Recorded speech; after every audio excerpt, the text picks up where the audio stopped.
bw'olaba n'omwagalwa wo nga ggwe buli bwe munyiigagana oba buli bw'omusobya oba n'akusobya oba ne musobagana, it's either ggwe oba ye nga gwa initiatingawo embeera eno nga mulowooza nti ensonga zammwe mugenda zisolovinga na kwegatta oba kwezina.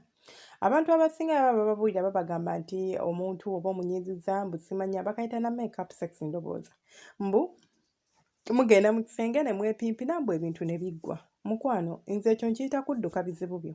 Ekyo tekisolovinga kizibu kyo. Omuntu oba omunyiiziza oba ng'omusobeza gwe n'olowooza nti ogenda muli mu kisenge n'omugamba baby nsonyiwa, you don't talk about it in general.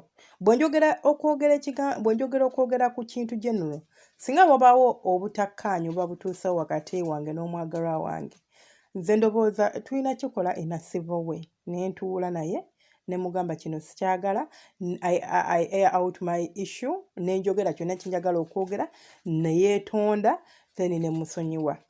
Oba nagamba naawe wakozesezaamu amaanyi mangi sandituuse gye natuuse but natuuseyo olwakino ne kino naye nsonyiwa. Ekyo kye bayita okusolovinga ekizibu. Naye nsonyiwa. Kiringa omusajja akuba omukazi bw'amala omukuba ate ekiro ekyo n'amupimpina nga ne kasole tekaliiwo. Kati okumupimpina okwo n'akufuula mbu oyo ye sorry. Kino kireetera omuntu obukyayi ku mutima kubanga ekintu ky'oba omukozi kiba tekivuddewo. Wamusobeza. Ate naawe amusobya togenda ku realizinga nsobi yo nti yeno ensobi gye nakoze. Lwaki? Kubanga tetwakyogeddeko. Kyaweeredde mu buliri just kwepimpina kati kubanga nakuwadde amagulu nakkiriza n'okola by'okola kati byawedde. We move on to the next page. Ne page eddako nayo ne tugikolerako amavulungu tona ne tudda ku kirala. Omuntu agenda okubikkula ekitabo kyaffe okukisoma nga mu butuufu kijjudde volongoto mwereere. Omanyi nga abasomesa bye bakugamba nga like untidy work like nga tosobola bisoma tosobola bitegeera nga byonna biri tangled up naye nga gwe wabicreatingawo. Abakazi mukozesa nnyo ekintu kino. Olinza okusobya omusajja oba okukola omusajja ekintu n'omunyiiza. Kati mu kifo ky'okwetonda mu proper manner kutuula mwogere mugaye njagala kwogerako naawe mmanyi nakoze bwenti ne bwenti naye kino ne kino kikyandeetedde okukola bwentyo. Cause nze I believe just telling me sorry nga tombuulidde why you did it nga tetukyogeddeeko mu bulambulukufu bwakyo tekimala. Obeera nga nshatinga up, obeera nga ngamba sorry kati sirika neetonze kiwedde. I would appreciate omuntu aŋŋamba nti omanyi honey ekituufu kiri nti nkimanyi naboggodde, nkimanyi nakulumiza naye nabadde sigenderedde kukulumya. Wabula I had mixed feelings oba nabadde frustrated ate nga nawe oli kumpinpointinga oba akazi oba ki naye ng'ekituufu kyabadde bwe kiti ne bwe kiti wabula nkusaba onsonyiwe. Oyo tawukana ku muntu agamba nsonyiwa. Really? Kakati n'osirika. Sole yampaka amaze ogipukaka ne mugenda mu kisenge mb'olukupimpina ng'olwo biwedde ng'enkyayagala ate mutandike lunaku lupya. Abakazi bakikozesa nga gwe weeteerawo n'embeera. Waliwo omusajja gwe nali nnyumya naye eyaŋŋambako nti senga nina mukyala wange naye nze mukyala wange buli bw'annyiiza oba buli bw'amanya nti alina ekintu yakoze ekinyiiza mu kifo ky'okwetonda mbu yeeyambula kwolwo ajja kusula nga tayambadde. Mbu alyoke amanyi waliwo akawo ke yeekuba waliwo bwe tuyita seduction perfumes like buseducing omuntu bumuwunyira bulungi ne bumulekera okubeera nabagamba ekimu ku kireetera omuntu okuyima kumuwunyira bulungi. Omanyi omuntu osobola omuwunyira obulungi n'ayima just ng'omuwunyidde bulungi. That is the nature. Abakazi bwe tuli abasajja bwe tuli kya butonde. So ayina ka perfume ako ke yeekuba kamanyi nti kano ka perfume omwami wange akaagala nnyo. Kati ye buli bwamusobya kyakola yeeyambula kolwo tajja kusula mu kanayiti yadde n'akamu n'agenda ne yeesprayingako tu perfume toto ku mubiri. Kaakati omusajja n'aŋŋamba nembeera mu buliri nga siyina mirembe nga mu butuufu ne wemba namunyiigidde ntya nina mukwatako. Yenna Ssemudondola nzimbye akasolo keereeze ate oli ali wali bwanneekulukuunyako ng'ali butenga bwe yazaalibwa. Mu butuufu nsanga neegasse naye olumala okwegatta naye n'agamba nsonyiwa naawe ne kiggwa. Naye ng'ate kino kikyamu. Buli bw'olikozesa omubiri gwo okusolovinga ekizibu kyo gwe n'olowooza nti kiweddewo oba weerimba wekka. ojja kwesanga mu mbeera nga ebintu bino bifuuka pattern, you know, like it's becoming a pattern nti bye-repeatinga kino ne kijja ne kino ne kijja naye kubanga ggwe olina engeri gy'obisolovingamu gy'olobooza nti yentuufu n'owuubaalira oba n'ogendera awo. Buli omwagalwa wo bwakusobya ngenda kusaba n'obwewembeefu obuyitiridde.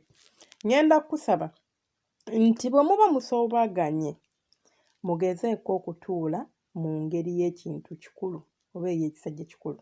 Mutuule mwogere ku nsonga ate n'okutuula ng'ensonga mugiyita kungulu bwe muti tekyonoonye maka woowe, tekiise relationships woowe.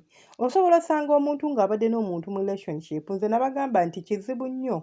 Yes, it happens, but kizibu nnyo omuntu okukyawa ng'akukyaye lwa nsobi emu gy'oba okoze. Mmwe mugenda ne mugamba nti ako kokka ke nakoze, ako kokka si ke kaba kakukyayiza, naye ate naawe obuzibu bw'olinako okulembeza. Ggwe lwaki tozzaako olutambi emabega n'ogamba obulamu bwange n'ono omuntu bubadde butambula buti? Ojja kwesanga nti namusooza, namuvuma, namumma ekyokulya, namusuubiza ssente ne sizimuwa, namulimba, yankwata ne messages. Ebyo byonna bwe byatuukawo kiki nazzaako? Namugamba bugambi sole oba ne mubribinga awo ne mugulirayo obuntu ne mugatta mbu ng'olaba nawe tebigatta. Kati ggwe ng'olowooza nti kewakoze ke kamunyiizizza n'akwata ebintu n'agenda oba n'agamba nti omanyi enough is enough, relationship ngikomezza wano, genda ofuna omuntu omulala. No, eyebanga trigger nti azze apayiringa, naye ate ekireetera omuntu okupayiringa kwe kubeera nti temulizolovinga nsonga ezo. Omuntu buli bwe twogera ku kintu kye wakoze kituleetera oba kikuleetera okurealizinga ensobi yo. Ne weetonda nga nawe bye weetonda okitegede nti mu butuufu nakozeemu bubi.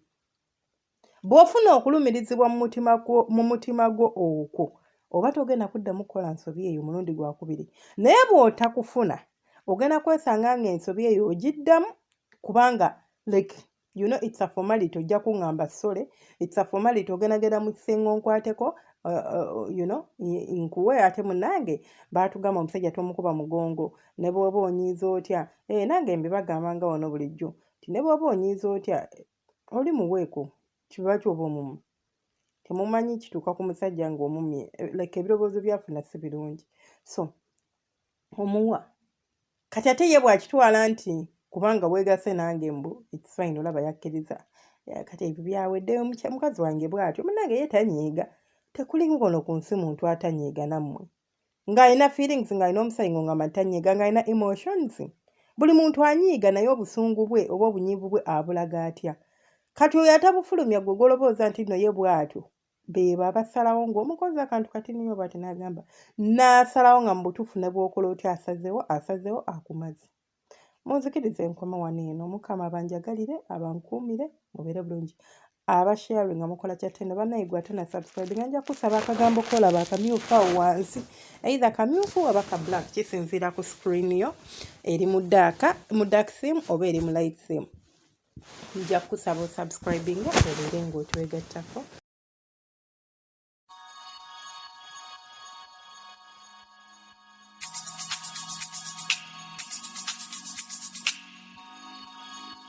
Yeah.